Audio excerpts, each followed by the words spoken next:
Good morning and welcome to the HopeFilled Financial Podcast. I am Jade Disberger, your one and only HopeFilled Financial Coach, and I'm excited for you to join us today. Before we begin, thank you to everyone who has subscribed, commented, sent in your questions. I love the support as we are continuing our HopeFilled financial journey through the HopeFilled Financial Podcast. Today, in place of a main topic, I will be interviewing an experienced high school teacher who has a personal finance class that she teaches. Her name is Connie Braun. Before we get to the interview, I'd like to share a personal story from my life when I was a teenager learning about money. When I was growing up, my father made it very important that money and work were tied together. You weren't going to get a free handout. I remember asking my dad, what is the best way to make money? And he looked at me and said, Jay, the way that you can make money is to provide something of value, a product, and you sell it. It makes people's lives better. It helps improve their way of life or improve something. It fills a need. So if you want to make money, find a need that you want to fill and go out and serve. My father had clients in a very touristy area. And they had gift shops, and they had a need. They needed to have customized items in their gift shop. My father thought that it would be a good idea to have little round buttons or fridge magnets. And they didn't have a good local provider of those. There was a need. He knew that a button making business was something that children were able to successfully do. He had seen stories of individuals who were able to get a little button press, find a way to print the graphics, and then sell to student groups or schools or different events. And he thought that was something that I could do. On eBay, we found an old, I think it was 7 years old, button machine. It was this old button press. It was black. It looked like an orange juicer. It was bolted down to a gray and slightly greasy piece of plywood. This particular button press that was available on eBay was coming up to the end of its auction near my birthday. I remember talking to my dad about not having the money in order to buy the button press, and he said he would buy it for me if I paid him back and if my little business made the money. He was pretty confident I was able to sell at least $100 worth of stuff, $200, $300, given the demand for customized items for a gift shop. So I told him that I wasn't willing to spend any more than $100 on this particular button press. So we put in a bid, maximum bid on eBay for $100 for this button press. And we went bowling for my birthday. We came back and I had won for $100 flat. I remember getting the button press in the mail, and it came with some parts to help me get started. All we needed was to get some photo paper and start printing things out. And my father introduced me to the individuals who ran the gift shops. And I started making sales. One of my first sales was for 1,500 buttons. I remember working and figuring out the pricing and figuring out how long it would take me to make them, getting all of the printing done and building them and packing them and delivering them. It was so satisfying as a teenager to see my hard work then put on display in a gift shop for sale. That worked great until we moved. When we relocated, I no longer had touristy gift shops that wanted to buy these buttons that I was making. I no longer had the clientele in a local area, and it was going to be too expensive to ship what I was making to my previous clients. I needed to pivot and change my marketing strategy in order to remain successful. I ended up opening a little store on eBay. I went back and it's like, well, I got my button press off of eBay. Why couldn't I go out and say, all right, world, if you want me to put something on a button, something customized on a button, I will do it and I will mail it to you. I ended up putting, I think, $300 toward the store and marketing and keeping the eBay store open, and said, if I run out of money, then I'm just going to close up shop and I'm going to find some other idea. But if I don't run out of money, then this is going to be a fruitful business that I might be able to carry into my college years. So through high school, I worked this eBay store selling customized buttons and fridge magnets. I remember I got down to the last $5 before I came up with a design. It was derived from an episode of SpongeBob called the Krusty Krab training video. And Squidward in this episode, if you're familiar with it, is depicted as the unideal employee, and SpongeBob is depicted as the enthusiastic, ideal employee. So Squidward is sitting at the cash register and he's wearing this big button. It's like obnoxiously big, and it says, "I really wish I weren't here right now."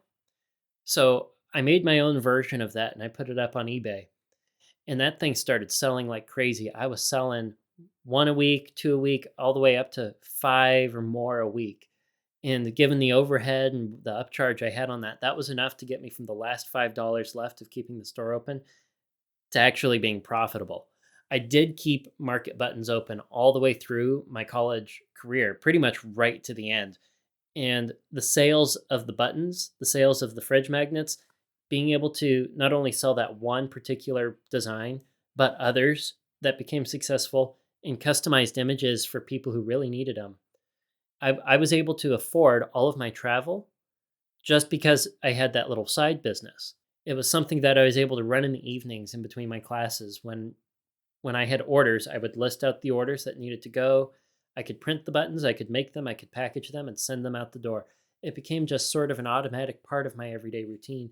And it was a way for me to supplement what I was earning as a tutor or as a graduate teaching assistant in a way that helped me not only diversify my income, but get through college debt free. And it was all because I was encouraged to tie work to money, and because I was willing to put myself out there and through failures and trials, keep on going in order to produce something that was fruitful.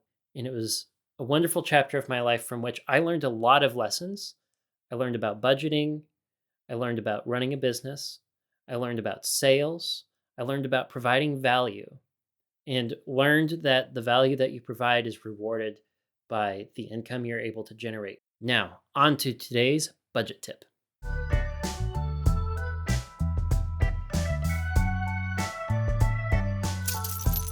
The budget tip of today is if you have a business, like I had Market Buttons, and you have your personal life, even if you have a full-time job or running your own business is your full-time job, you want to keep your business and your personal finances completely separate. This is a mistake that a lot of individuals who have a small side hustle might make. If you kind of blend your personal finances and your business finances as one thing, it becomes very difficult to keep your business books. It becomes difficult to track how you're doing with that business. It also becomes challenging to figure out how to budget in your personal world. If you have separate accounts and you have separate budgets for your business and your personal life, it helps keep those books clean. It helps keep them organized, and it helps you, especially come tax season. I know we're in the midst of tax season now. If you're getting ready to start a business this year, I urge you to keep your books for the business and your personal budget separate. Next, we're going to cover a question submitted by a listener. Today's question comes from Janae. Janae is a teenager who asks, how do you know if it is better to buy expensive versus cheap stuff? Janae, great question. Thank you so much for asking. This is one of the best questions you can be asking. And just by the nature of you asking it in your teen years tells me that you're being thoughtful and intentional and exercising prudence in your purchasing judgments. You want to know whether you should spend the extra money on something or go with the cheapest option. And unfortunately, the answer is it depends. And the best advice I can give you, because it depends, from purchase to purchase, item to item, instance to instance, person to person, whether you should buy nice or buy twice.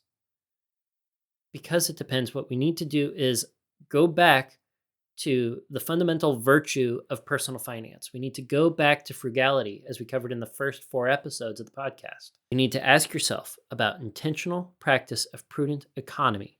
For starters, I want you to consider, is this a want or a need? It's like going to the store and you're looking at the deli meat and you see there's the cheapest option, Cheapest option may not be the healthiest, but then there's the most expensive option. It's like the branded meat that you're paying a premium for above the generic brand behind the counter, and you have them slice it up for you. There are all sorts of answers in between, but you have to ask yourself which one of these is going to be fulfilling the need that I have without the drawbacks, asking yourself what kind of cons there are. And when you go to make that purchase, in this example, intentionally pick what you're going to be looking for. Are you going to be going for the branded stuff? If there are cons, what is the least expensive option that I have that doesn't have those drawbacks, like extra nitrates? Is organic a want or a need? Those are things that you want to be considering in situations like that. Another thing that you can do to gather information so that you can weigh your options better would be looking at the lifetime cost. For example, let's consider a laptop, a brand new laptop. Let's assume that you could get a very expensive laptop that's brand new, has a lot of the newest features in it, Wi-Fi 6, HDMI 2.1. I'm really dating this podcast if you're listening in the far future. And you want to future-proof your laptop, so you want to get all the bells and whistles. You don't need all those bells and whistles today, but you expect if you bought a laptop like that, you could keep it around for, let's say, 8 years. Now, on the alternative, you could get a model that's 2, maybe 3 years older, may get it from a refurbished store.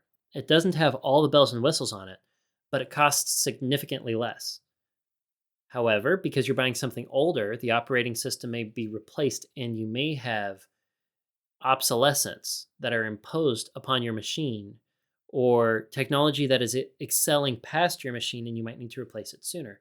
Let's assume you need to buy 2 laptops like that in order to fill the need of one with all the bells and whistles. You can compare then the cost of 2 inexpensive laptops to the cost of the one with all the bells and whistles and break it down into a cost per year. You can also talk about the value it's providing. If you use a computer for production purposes, if you have something that is able to export your creative productions in, let's say, a quarter of the time, and it can increase your throughput on a daily basis by 10 or 15%, well, then you have an income generating asset that you can look at how much extra work am I able to produce and how long does it take me to generate enough revenue with this improved laptop over the less expensive alternative. How long will it take me to break even? How long will it take me to recoup the initial investment that I put into that laptop? When it comes time to upgrade laptops again, sell your computer, how much value do you expect that laptop to maintain? You can look at historical values for what laptops of a certain age are going to be able to sell for. It's possible that if you buy one that's already depreciated some in value that you got on sale, the less expensive laptop without the bells and whistles, that you may not lose as much value over a short period of time as opposed to the one with all the bells and whistles. By the time you're done with it, it might not be worth near anything. So you can then consider the initial amount of money that you're putting up front. You can consider how much you expect you get back at the end of the lifetime, and you can compare the lifetime cost of that expensive item to the lifetime cost of 2 less expensive items that would need replaced more often.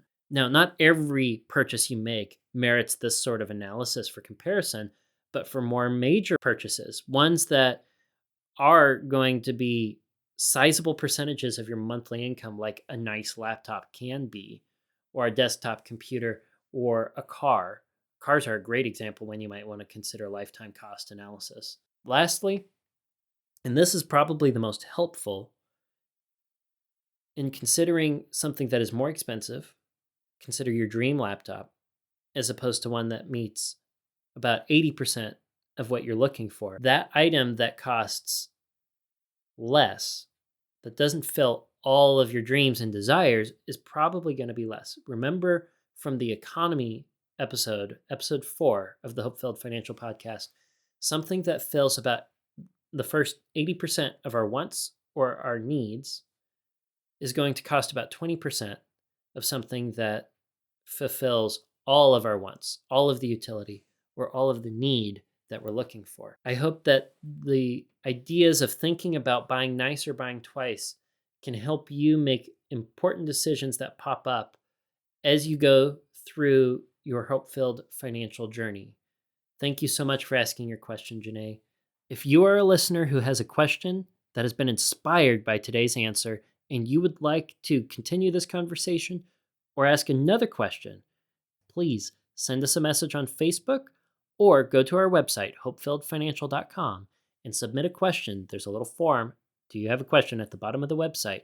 And we will get back to you. We will answer your question on the podcast.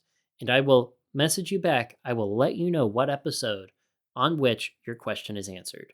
Now, on to the interview with Connie Braun.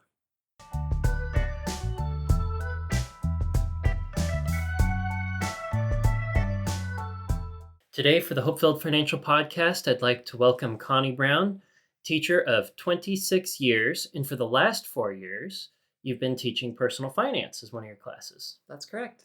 So how do you enjoy teaching personal finance? It's been very rewarding, even though I was a little bit nervous to go into teaching personal finance because I don't feel like an expert, but it's been very good. And what have you taught for the bulk of your 26, 27 years as a teacher? Then? Family and consumer sciences, so everything, parenting, clothing, nutrition and wellness, culinary arts, you name it, I'm teaching it. That's awesome. So with teaching the personal finance class, if there's something that a parent comes up and says, what do I need to know about the personal finance class?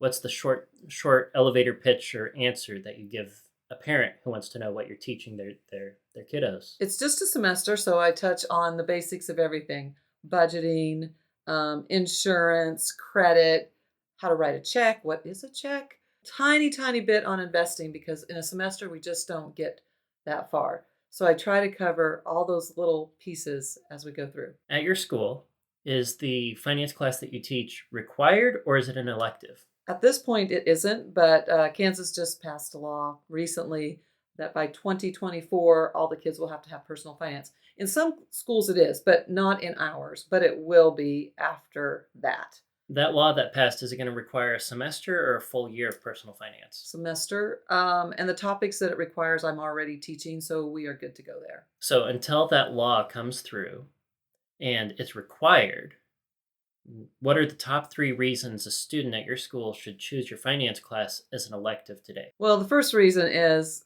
they can't say they won't use it in the future.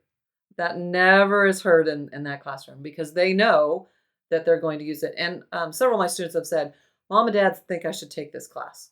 And so, yes, you should. So Mom and Dad want them to. They know they're going to use the information and they know they're going to need it. In the last 4 years of teaching the personal finance class, what's something that as you've been teaching it to the teens that's like really surprised you about teaching the material, either the way that they take the material in or just, what is the biggest surprise you've experienced? Well, I think there's 2. One is that they have no idea what a budget is. They really don't. And that's the very first thing we do. I go against what the curriculum says to start with, and my husband, but I start with a budget. Maybe we can talk about that more later. So they don't have a clue about how a budget is set up. But then the other thing that surprises me with my students is they are frugal. By and large, I don't have students that are very spendy, so that is very helpful to me. They've already got that frugality, and so I just need to teach them how to use the money that they have. So you start with the budget. That's how you start the classes. Is that the hardest thing for students to learn, or is there something else that's harder for them to learn later on with the finance? I don't know that it's the hardest. First, I like to catch them with some activities and get their minds going. And a lot of kids would come into personal finance and think, oh my, this is going to be boring or hard. I am surprised a lot of them think it's going to be hard. And I don't want it to be hard. I want them to get the concept and be able to take that with them. And then they can add more and more to what they know. Budgeting is a little tricky, but they all think taxes will be the hardest.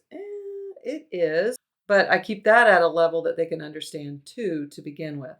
So they would say taxes, but I would say insurance. Insurance.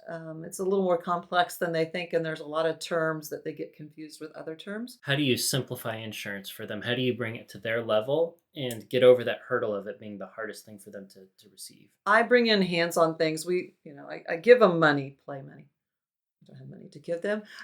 We use play money often in the classroom because they can hands-on and do it. And then we talk about a pool. And what do you have to do to get insurance? And then how does that pool work? So they have a visual, not just words on a piece of paper. Do you have a favorite game you play in covering insurance? There's one where they have to classify and categorize the topics underneath that insurance. So it's fun for them to move things around. And then I'm a spectator and watching, and then we go over and talk about it. And then they seem to learn well that way when they get to manipulate. Hmm. Little kids use manipulatives. High schoolers need them as well.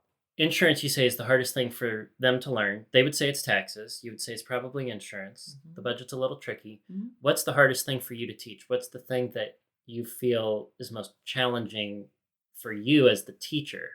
I would say taxes. Taxes. The curriculum that I use, they do update it because, tax figures change every year. Just to stay on top of that and have that within the students' reach, we have an app that I put material in and make sure that I got it in there and stay current with the new changes, Hmm. the standard. So that's the hardest for me, just to have all of that available for them. Did you have any major changes with 2023 that made you have to pivot a lot with the taxes? Not really. Standard deduction is always the one that changes. The charts are always updated, and just to get that on the app for them to use so that it's right there for them. Do the teens in your class find standard deduction a challenging topic to grasp, or is that one fairly straightforward for them?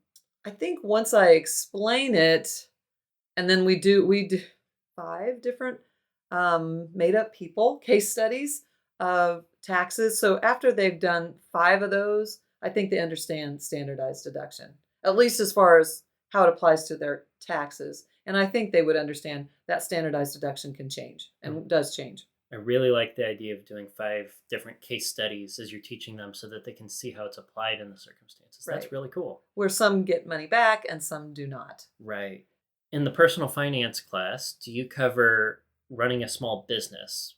We don't cover running a small business. For one, in a semester, we just will not have time. Hmm. I do make references um, to that when it's a budget. You have your personal budget, but you have your business budget. So there's references made, but we just do not have time to cover a small business. Have you had students either in the personal finance class or any of the other classes you've taught before?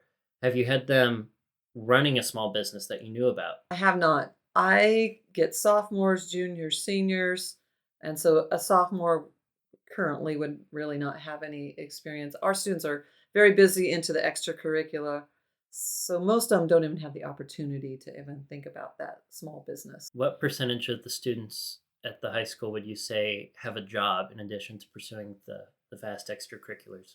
30%, possibly. Some of them are trying to do all of it, the extracurricular and the job. Hmm. But there are some that are doing all the high school things, and so maybe 30% during the school year. Now, during the summer, they all have a job of some sort.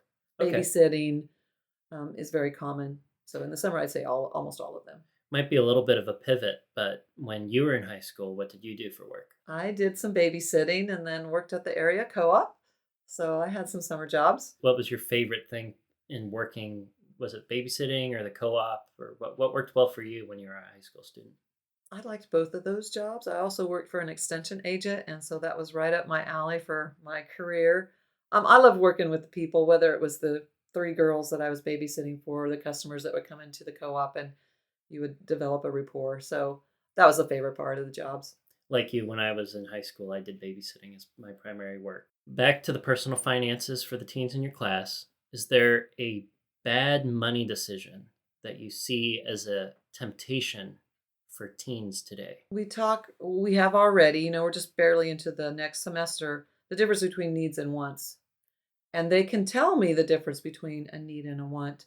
A car might be a need. We live in a rural area, but you don't need the top of the line car necessarily at this stage. So maybe that temptation between, am I going to get that want, or am I going to get just what I need for now?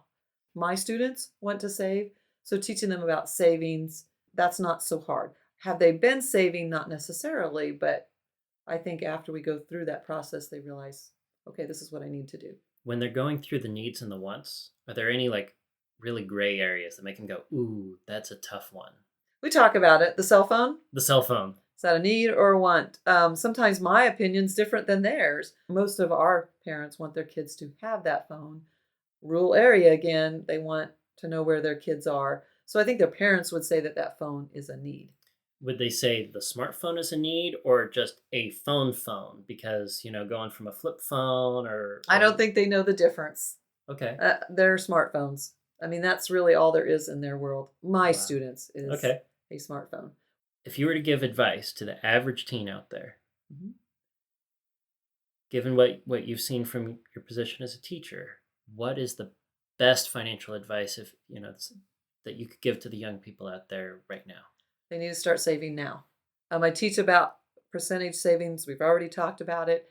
And I know you know exactly what I'm talking about, but I'll show them a chart. If you start saving today and you save for 20 years, but I start now at my age, I can never catch up with you. And so they have time on their side. It's not even a great amount of money that they have to save. And look what they'll have in the future, even if they stop just, 10, 15 years in. So that start saving now, even if it doesn't feel like a lot, keep it in there. We've already talked a little bit about have an automatic transfer from their check if they're getting a paycheck from their checking to their savings, and then it's done, and they don't have to make that decision every month. It's done, so they understand that. So hopefully they do it. I wish I could talk to the parents a little bit more about that. Could we get this going? They'd be set if they could start that saving now. Wow. In automating the savings so that it's not something that involves friction. They can just start engaging with it by setting it up and forgetting Right. about it and knowing that money is going to be Right. saved. We put that in their budget at the beginning. They already have their personal budgets that are true to them right now, and we built in a savings.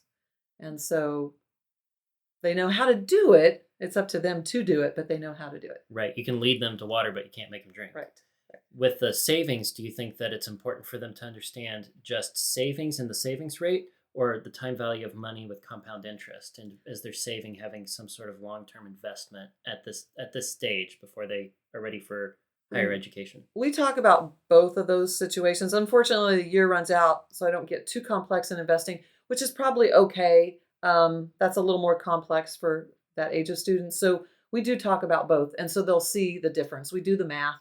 They see the difference, so it can help them. I think down the road, even if they can't do it now. Is there something that you wish from the class your students would understand better? That you teach it to them, they get it, but you wish they could just understand a little bit more? That's a hard question. I feel like they should have a good grasp of a budget, but that would be one of the most important things. Right now the hot topic is a zero balance budget, which is not that's nothing new. I teach them the zero balance budget and why you account for every dollar and that savings is in there. If they get that, I would be very, very pleased. That should help them for the rest of their life. Do you think there are things that pop up, like once they get into the bigger world and they're dealing with more money, they're dealing with bills, that the zero-based budget, it's like you understood it on paper, Hmm. but putting it into practice is it's different, Hmm. and you run into questions that you might not have otherwise been able to come up with when you're younger. Is there something that a reference or a resource that you would direct them to if they had questions down the road for budgeting? I guess as a reference, somebody that they trust in finance, whether it is a parent or um, somebody that they trust with those questions, is what I would say. For all the parents out there, what advice do you have for them in teaching their children about personal finance? Either something that you don't have time to cover in the semester or something that you think they should also teach. I have a couple of things actually. Raised a couple kids of my own. I think it starts young. You take them to the grocery store, and they know when they go to the grocery store, we're getting needs, and they don't get something every time you go to the grocery store. And they see you do some comparison shopping. They hear you use those words. They will remember that. So I think that's very helpful. The other thing that I would highly recommend if any parent could, and I know all parents can't, but it worked very well for us when the girls got into high school and they were asking us for money for this and money for that. We said, put together a budget. And we waited a week and we had nothing. Of course, they didn't understand exactly what that was. And so then we sat down with them and Okay, what do you ask mom and dad for all the time? So we put those things together and showed them a budget and then totaled that up, their expenses. And then we were paying for it anyway. We set up a checking account for them, and that amount of money, say $150 a month, came from our checking account into theirs. And they had to stay within that. They had their own checking account with our name on it, of course, too. And they couldn't come ask us for those things. And they had to balance their budget. And so it was real money, their money, our money, but they got to practice with that buffer. Of course, we put a buffer in there. We didn't want to pay an overdraft fee, and they knew about that. Um, and it was excellent, a great way to be able for them to use real money, real checks, a real debit card, everything, and then not always coming to mom and dad for money. Then There you when go. prom came, they had to readjust their budget so they could get that dress. But if every parent could do that, it would be awesome. But I realize every parent can't. It's different. Every parent has like different ways of going about teaching their children about budgets. Is it a good idea or a bad idea to, when mom and dad are having that budget meeting, if they're running a budget, they're leading by example, to have the children be exposed to the budget meeting? Naturally, mom and dad get the vote, parents get the vote. The children don't get a vote in the household budget. But is it important for them to see that conversation about money, showing that having that budget is something that is in practice there? Of course, I mean, that exposure, they'll be more aware of what a budget really is. And when it's really theirs to manage, it should be easier. That exposure is great. I think that's awesome. Yes. Wonderful. Well, I think that's all the time we have. Thank you for joining us on the HopeFilled Financial Podcast You're today. welcome. We really appreciate your insights and the answers to your questions. And for all the listeners out there, I hope that you learned something today and found our conversation to be fruitful for you.